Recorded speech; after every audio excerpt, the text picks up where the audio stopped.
March 1967. The rain over the Gulf of Tonkin fell in thin, metallic sheets, blurring the horizon into a single gray line where sea and sky dissolved into each other. Somewhere beneath that overcast ceiling, a Soviet-built aircraft was running out of fuel. Captain Daniel Mercer of the United States Navy had been airborne for nearly 3 hours, flying a routine combat air patrol off the coast of North Vietnam. Routine, at least by the warped standards of the war. His F-8 Crusader cut through the humid air, radar quiet, engine steady. Then the radio crackled. Unknown contact. Low altitude. Bearing 085. Speed inconsistent. Mercer frowned.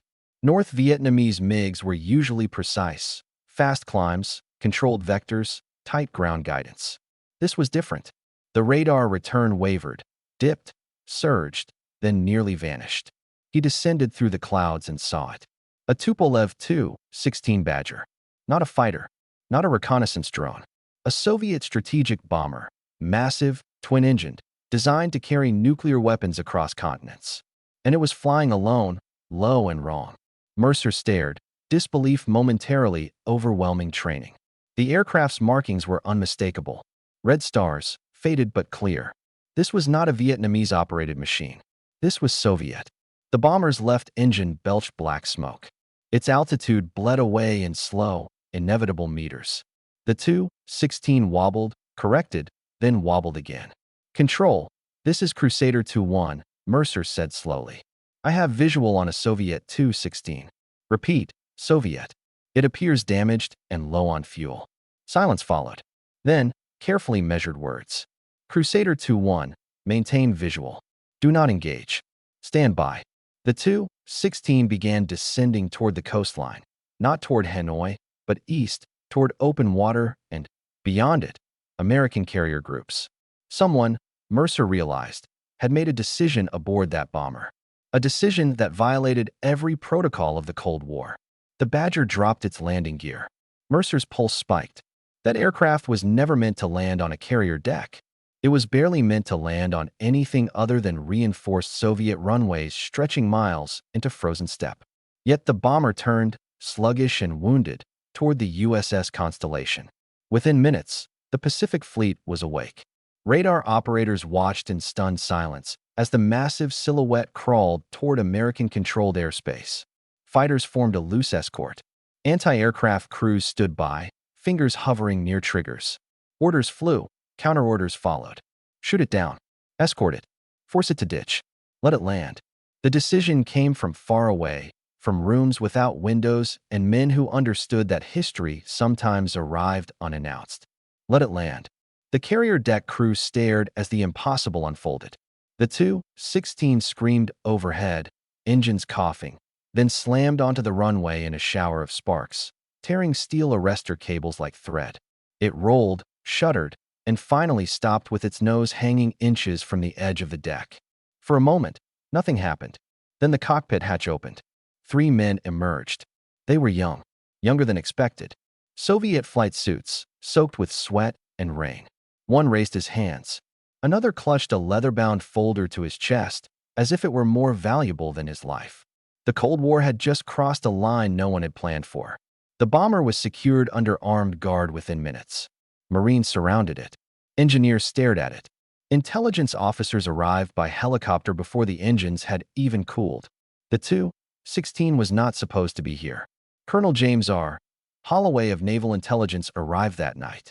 He had spent his career studying Soviet doctrine, reading grainy satellite images, memorizing silhouettes and production numbers. He had written papers about the Tu-16, its range, its payload, its role in nuclear strike planning. But he had never stood beneath one. Up close, the bomber was enormous. Brutal. Its skin was thick, riveted in heavy lines. No attempt at elegance. No concessions to aesthetics. It looked less like an aircraft and more like a flying bunker. This thing was built to survive flak. Not admiration, one engineer muttered. Holloway said nothing. The crew was separated and flown off under heavy secrecy. Their story, pieced together over days of interrogation, was both simple and terrifying. Navigation error, engine failure, fuel miscalculation, and then a choice. They knew that returning to Soviet airspace was impossible. Crashing into the sea meant death. Landing in Vietnam meant disappearance. The Americans, at least, were predictable, so they aimed for the enemy. The aircraft itself was dismantled in stages. Weapons removed. Avionics catalogued. Every bolt photographed. Everything classified beyond top secret. The operation received a name that meant nothing to anyone who heard it. Project Cold Anchor. Holloway walked through the bomber's interior slowly. The cockpit was cavernous but crude. Analog gauges. Mechanical switches. No redundancy where it wasn't absolutely required. The navigation station looked like something from another decade. And yet, it had crossed half the world. The electronics were primitive by American standards, but hardened, shielded, resistant to electromagnetic interference. Built to function after the sky itself had been torn open by nuclear fire. This aircraft assumes the world is ending, Holloway wrote in his notes, and intends to fly anyway. The bomb bay was empty, but its capacity was undeniable. This was a machine designed not for wars like Vietnam, but for the war after everything else failed. American engineers were baffled by what wasn't there. No excess wiring, no modular luxury, no concern for pilot comfort beyond what was necessary to keep them conscious. The Soviets, Holloway realized, were not planning for victory. They were planning for survival. Late one night, alone inside the aircraft, Holloway stood beneath the bomb bay doors and felt something unfamiliar. Respect. The Tu-16 was not elegant. It was not efficient by Western metrics. It was heavy, overbuilt, and technologically conservative, but it was honest. It made no promises it couldn't keep, and that, Holloway feared, might be its most dangerous quality. The first American pilot to fly the Tu-16 did not volunteer.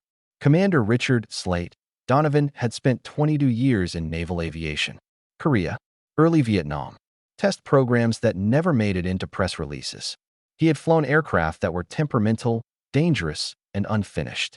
But when Holloway told him what waited inside Hangar 7 at Anderson Air Force Base, Donovan hesitated. "That thing's a nuclear bomber," he said flatly. "It was never meant to be evaluated like a fighter." "That's exactly why we need you," Holloway replied. The bomber had been disassembled, shipped in pieces, and reassembled in Guam under suffocating secrecy. Officially, it didn't exist. Unofficially, everyone who saw it understood that this was not a trophy. It was a warning. Up close, Donovan noticed the same thing Ellison had once noticed in the MiG years earlier: intention. Every compromise was deliberate, every rough edge purposeful. The cockpit felt cavernous compared to fighters, yet strangely austere. The seats were thin, the controls heavy. Nothing was fly-by-wire. Nothing was softened. "You don't fly this aircraft," Donovan muttered. "You wrestle it."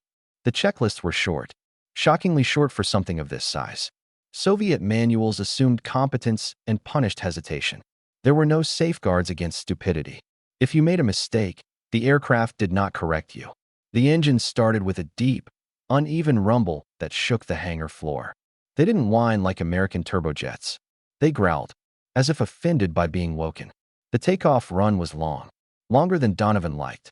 The Tu-16 accelerated reluctantly, burdened by mass and doctrine.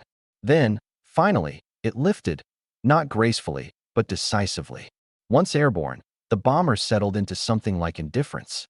It did not respond quickly. It did not surprise. It simply continued forward, consuming air and fuel with the patience of a machine that expected the journey to be one way. At altitude, Donovan trimmed the controls and let go for a moment. The aircraft flew on. That unsettled him more than any instability would have. American bombers were designed to be managed. This one was designed to endure. It assumed damage. It assumed partial failure. It assumed the crew would be tired, frightened, and possibly dying. And it would still fly. Navigation was primitive but reliable. No reliance on satellites. No dependence on fragile systems. Dead reckoning. Inertial guidance. Star fixes if needed. The Soviets had assumed that in a real war, the sky itself might lie. During simulated damage tests, engineers cut systems mid-flight, killed sensors, disabled subsystems. The Tu-16 barely reacted. It did not warn. It did not complain. It adapted. "This aircraft treats damage as normal operating conditions," Donovan recorded. "It does not distinguish between peace and catastrophe." Over the following weeks, test data accumulated. Performance numbers were unremarkable. Speed was mediocre. Maneuverability was non-existent. Fuel efficiency was poor. Yet the bomber's operational radius, even degraded, remained formidable. It could reach targets American planners had assumed were safe. And it could do so without complex support infrastructure. One engineer said it plainly. This thing doesn't need a war to start. It just needs permission. Holloway compiled reports late into the night. Patterns emerged. The Soviets had accepted technological inferiority in exchange for certainty. Their bomber would not win beauty contests. It would not evade interception easily. But if launched, it would arrive. That assumption changed everything. American doctrine relied on escalation control, on signaling, on calibrated responses. The Tu-16 ignored all of that.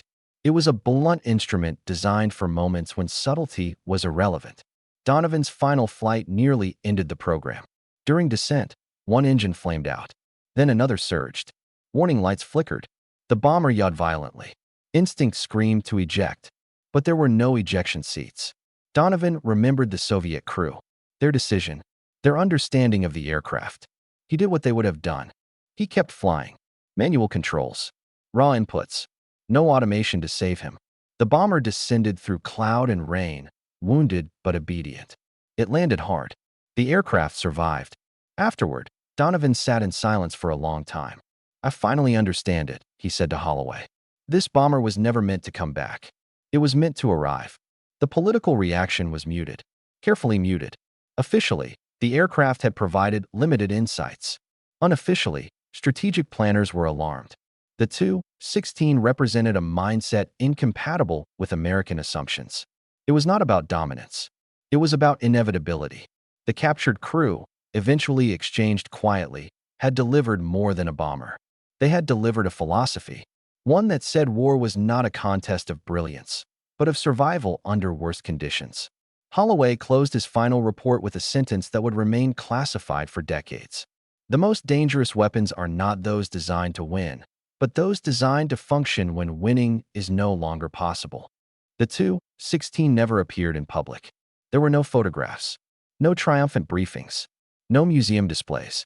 Officially, it had been returned, dismantled, or quietly disposed of depending on who was asked. In reality, parts of it lived on, scattered through classified archives, technical annexes, and the memories of men who had stood inside its hollow fuselage and felt the weight of its intent. Colonel James Holloway was promoted within a year. His report circulated just enough to unsettle the right people. Strategic Air Command analysts read it carefully. So did a handful of defense contractors who recognized uncomfortable truths between the lines. The bomber had not revealed secrets of metallurgy or propulsion. It had revealed something far more disruptive. A different definition of success. American doctrine, Holloway argued, was built on control, control of airspace, control of escalation, control of information. The Tu-16 was built on acceptance. Acceptance that control might fail, that communications might collapse, that crews might operate alone, cut off, navigating a dying world. It was not a bomber of confidence. It was a bomber of resignation. And resignation, in the final calculus of war, was terrifying. The Vietnam War dragged on. Aircraft were lost. Lessons were written, rewritten, and forgotten. The Tu-16 faded into classified footnotes, eclipsed by newer threats, faster missiles, brighter technologies. But its influence was subtle and enduring. In the early 1970s, design philosophies began to shift. Engineers spoke more often about maintainability, about degraded operations, about aircraft that could function without perfect conditions. Programs once dismissed as unsophisticated found renewed interest. Someone, somewhere, had been listening. Commander Donovan retired quietly. He refused interviews. When pressed by younger pilots about the most dangerous aircraft he had flown, he never mentioned the Tu-16. It wasn't dangerous, he would say. It was honest. Years later, in 1989, as the Cold War began to fracture, Holloway was invited to speak at a closed symposium on strategic history. The audience was small, the mood reflective. A young analyst asked him a question that had been forming for decades. Sir, do you believe the Soviets built weapons expecting to lose? Holloway considered it. No, he said. They built weapons expecting to suffer. There's a difference. He explained what he had learned inside that bomber. That Soviet doctrine did not romanticize war. It assumed chaos, attrition, and exhaustion as defaults. Where American systems sought to prevent failure, Soviet systems sought to function within it. The Tu-16 didn't promise victory, Holloway said. It promised continuation. After the Soviet Union collapsed, fragments of old programs resurfaced. Declassified files, forgotten memos. Among them, Cold Anchor. Historians were struck by how little the bomber's technical details mattered compared to its philosophical impact. It was not the fastest, not the strongest, not the most advanced, yet it had forced a superpower to rethink itself. In one recovered memo, written in Holloway's hand, a final note appeared in the margin. We feared their weapons. We should have studied their assumptions. The captured Soviet crew faded into anonymity. Records of their lives after repatriation were scarce. One fragment surfaced years later in an interview with a former Soviet navigator. When asked why they chose to land on an American carrier, he shrugged. The aircraft could still fly, he said. So we flew it. That was all. No ideology. No drama. Just function. In the end, the Tu-16 did not change the outcome of the Cold War. No single machine ever could. But it changed the language with which some men thought about war.